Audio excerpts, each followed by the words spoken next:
बेशक इंसानों की वजह से हजारों साल पहले भी एनिमल्स एक्सटिंक्ट हुए थे और रिसेंट टाइम्स में भी एक्सटिंक्ट हुए हैं, पर कहीं ऐसा तो नहीं इन एक्सटिंक्ट एनिमल्स ने इंसानों से छुपना सीख लिया हो और आज भी किसी अनएक्सप्लोर्ड जगह में सरवाइव कर रहे हो। ये जानने के लिए वीडियो पूरी देखना।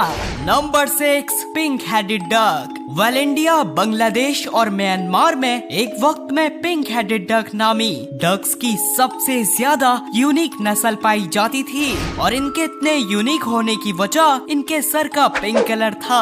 वेल माना तो जाता है ये हमेशा से ही एक रियर एनिमल थी, इसलिए जब ब्रिटिश कॉलोनिस्ट सब कॉन्टिनेंट में आए तो इनके जरिए की जाने वाली हंटिंग और हैबिटेट डिस्ट्रक्शन की वजह से ये डक्स तकरीबन इस दुनिया से खत्म हो गई। खैर इनकी लास्ट कंफर्म्ड साइटिंग 1949 में इंडिया में हुई थी, पर हाँ पिछले कुछ सालों में फिशरमैन और बहुत से फार्मर्स ने इन्हें नॉर्थर्न म्यांमार के आइसोलेटेड स्वाम्प रीजन्स में देखने की काफी भरोसेमंद रिपोर्ट्स दी है। खैर इन आइसोलेटेड स्वाम्प रीजन्स तक पहुंचना बिल्कुल भी आसान नहीं है। साथ ही साथ pink headed ducks nocturnal animals थी, जिसका मतलब ये रात के वक्त एक्टिव हुआ करती थी, इसलिए इनका नॉकटर्नल होना इन्हें ढूंढने में और भी मुश्किल बनाता है।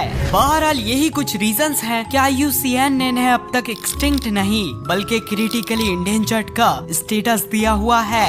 नंबर 5, थाइलासाइन। थाइलासाइन को गलती से भी डॉग की कोई नस्ल नहीं समझिएगा, क्योंकि ये एक मार्सुपियल मैमल थे, इसलिए इनके क्लोजेस्ट लिविंग रिलेटिव्स भी वॉम्बैट्स और कैंगरूज जैसे एनिमल्स हैं। वेल थाइलासाइन ऑस्ट्रेलिया के साउथ में तास्मेनिया नामी आइलैंड में पाए जाते थे, पर अराउंड 1800s में जब ब्रिटिशर्स तास्मेनिया आए तो इन्होंने कुछ ही सालों में हंटिंग करके इनकी नस्ल को खत्म कर दिया था और ये जू में कैद आखिरी फीमेल थाइलासाइन की वीडियो है, जो पुअर ट्रीटमेंट की वजह से 1936 में मर जाती है। वेल थाइलासाइन अपनी इस एक्सटिंक्शन के बाद से ही फेमस तरीन एक्सटिंक्ट एनिमल बन गए थे, इसलिए अगर इनकी आज भी साइटिंग या कहीं फोटो कैप्चर होती है तो उसमें भरोसा करना काफी मुश्किल होता है। जैसे कि इन फोटोज को ही देख लीजिए, इनके कैप्चर करने वालों का तो कहना था ये थाइलासाइन है, पर असल में पहली वाली फोटो में एक फॉक्स, दूसरी में कैट और तीसरी में एक पेंटेड डॉग है। लेकिन हाँ 2019 में एक फार्मर के जरिए कैप्चर की जाने वाली ये photo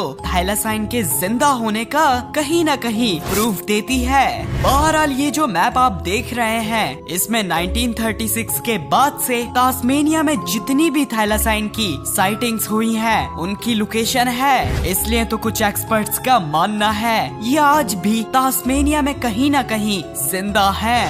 number 4, sabre tooth cats. दोस्तों आइस एज के जमाने में सिर्फ स्माइलोडॉन जैसी ही सेबर टूथ कैट्स नहीं थी, बल्कि स्माइलोडॉन को मिलाकर होमोथेरियम और मैगेंटेरियन जैसी भी सेबर टूथ कैट्स इस दुनिया के अलग अलग कोनों में पाई जाती थी। लेकिन हमें पता है जब इंसानों ने इनके हिस्से का भी शिकार खाना शुरू कर दिया था तो ये कैट्स एक्सटिंक्ट हो गई थी। पर क्या मुमकिन है एक वक्त में पूरी दुनिया में राज करने वाली इन कैट्स की फैमिली का कोई मेंबर आज भी जिंदा हो? तो जी हाँ, अफ्रीका के मुल्क चैड और सेंट्रल अफ्रीकन रिपब्लिक में सिटीजन्स और ट्राइबल लोग एक एनिडी टाइगर नामी क्रिएचर को देखने का दावा करते हैं। वेल इनके मुताबिक एनिडी टाइगर एवरेज लायन से काफी बड़ा होता है और इसके जॉस में 2 बड़े कैनाइन टीथ भी होते हैं। साथ ही साथ इन लोगों ने कुछ हिप्पोस की गर्दन चीरी हुई लाशें भी देखी हैं। वेल आपकी इंफॉर्मेशन के लिए सेबर टूथ कैट्स भी अपने शिकार को पकड़ने के बाद सबसे पहले उनकी गर्दन को ही चीरा करती थी। बहरहाल मजीद भरोसे के लिए जब ट्राइबल लोगों को मॉडर्न लायन, टाइगर, लेपर्ड के साथ मिक्स करके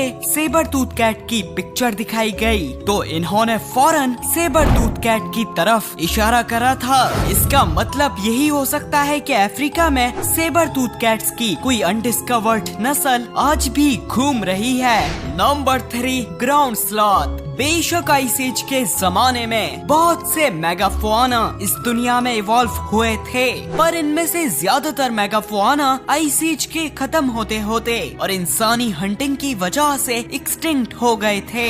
लेकिन शायद modern day cat sized sloths के elephant sized relatives ground sloth वाहिद आइस एज के ऐसे मेगाफोना हो सकते हैं जो आज भी सरवाइव कर रहे हो। तो ग्राउंड स्लॉथ्स भी बिल्कुल मैपेंगुआरी की तरह अपने हाथों के सहारे चलते थे। वैसे हाँ, ग्राउंड स्लॉथ्स की मेगाथेरियम जैसी लार्जेस्ट नस्ल 20 फीट तक लंबी थी और वही मैपेंगुआरी का साइज आमतौर में 7 फीट तक लंबा बताया जाता है। इसलिए पॉसिबल है ये कोई ग्राउंड स्लॉथ की एवरेज साइज्ड नस्ल होगी जो आज भी 10% से भी कम एक्सप्लोर हुए अमेज़न रेन फॉरेस्ट में कहीं न कहीं छुपी हुई है। नंबर 2 स्टेलर सी काऊ। दोस्तों, स्टेलर सी काऊ एक मरीन मैमल थी और इनका काऊ से दूर का भी ताल्लुक नहीं था, क्योंकि इनके क्लोजेस्ट जमीन में चलने वाले रिलेटिव्स एलिफेंट्स हैं। इसलिए ये भी एक जायंट एनिमल थी जिनका आप इंसान के साथ साइज कंपैरिजन तो देख ही सकते हैं। पर हाँ, ये बिल्कुल शरीफ और साथ में हर्बीवरस थी। वैसे स्टेलर सी काऊ रशिया और अलास्का के बीच के बेरिंग सी में पाई जाती थी, लेकिन दुख के साथ यूरोपियंस ने इनको 1741 में डिस्कवर करते ही इनके गोश्त को खाने के लिए इन्हें इतना हंट करा कि ये सिर्फ 27 इयर्स में ही यानी 1768 में एक्सटिंक्ट हो गई। पर हाँ, कुछ 100 साल गुजर जाने के बाद 1962 में एक व्हेलिंग शिप जिसका काम व्हेल्स को हंट करना होता है, उसमें मौजूद लोगों ने इनको देखने की काफी भरोसेमंद रिपोर्ट दी थी और फिर बाद में 2014 में ग्रीनलैंड के साहिल के पास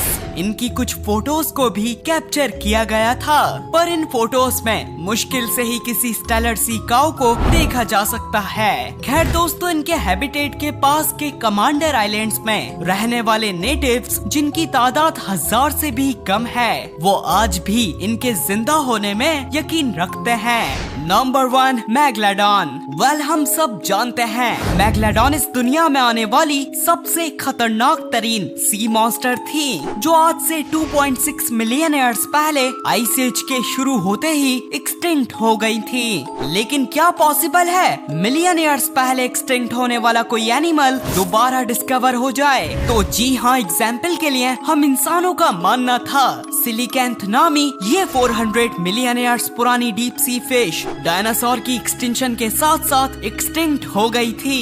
लेकिन पूरी दुनिया हिल गई थी जब ये दोबारा 1938 में रीडिस्कवर हो गई। पर हाँ दोस्तों, मेगलाडॉन कोई डीप सी फिश नहीं थी और आमतौर में काफी लोग मानते हैं ये मैरियाना ट्रेंच की गहराइयों में घूम रही है। तो मैं आपको बता दूं, मेगलाडॉन मैरियाना ट्रेंच के डीप सी प्रेशर को बिल्कुल भी हैंडल करने के काबिल नहीं थी। तो फिर क्या इनके जिंदा होने का कोई सबूत भी है? तो जी हाँ, 1875 में मेगलाडॉन के डिस्कवर होने वाले 10,000 साल पुराने ये दो दांत हमें बताते हैं कि मेगलाडॉन कुछ 1000 साल पहले तक ओशंस में जिंदा थी और साथ में ये दांत इनकी एक्सटिंक्ट होने की डेट को भी पूरी तरह से चैलेंज करते हैं। और तो और डिस्कवरी चैनल के जरिए रिलीज की जाने वाली ये मेगलाडॉन की कंट्रोवर्शियल फोटोज, साथ में मैक्सिको के साहिल में देखे जाने वाली 60 फीट लंबी ब्लैक डीमन शार्क कहीं न कहीं मेगलाडॉन या इनके किसी जायंट रिलेटिव के जिंदा होने की उम्मीद देते हैं। और वैसे भी हमारी दुनिया के 95% अनएक्सप्लोर्ड ओशन का कुछ नहीं पता